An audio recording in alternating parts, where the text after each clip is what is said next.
With this photograph, we're going to take a look at a small little project that will help us understand how to work with shadows even more effectively. And what we're going to do in this project is we're going to first add a bit of space to our document window because this is a pretty tight crop here. Then we'll take a look at how we can create a bit of a context, and then finally we'll examine how we can work with multiple shadows. Well, let's start off by adding a bit of space to our canvas size. One really nice and easy way to do that is to first zoom out. You can do that by pressing Command or Control minus. Next, press the C key to grab your crop tool and then click and drag over your image. And you can then actually click and drag to extend this crop area out beyond the outer edge of your photograph or of your document window.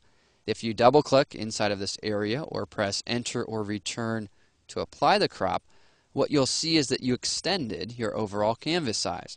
Alright, nice. That gave us a little bit of breathing room.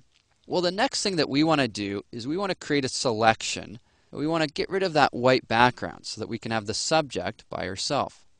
One way to do that would be to grab our Quick Select tool. Here all we need to do is simply click and drag over the subject in order to start off by having this selection here. We want to make sure we have a good selection, so I'll zoom in a little bit, hold down the Option key to subtract from the selection if there are any areas I didn't get, or click and drag to add to some of these other areas.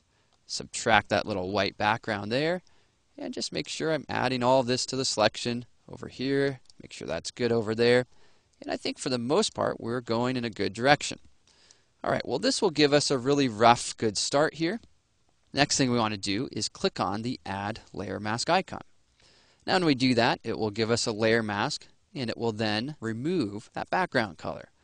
Well, this mask isn't perfect, but again, it's a really nice starting point.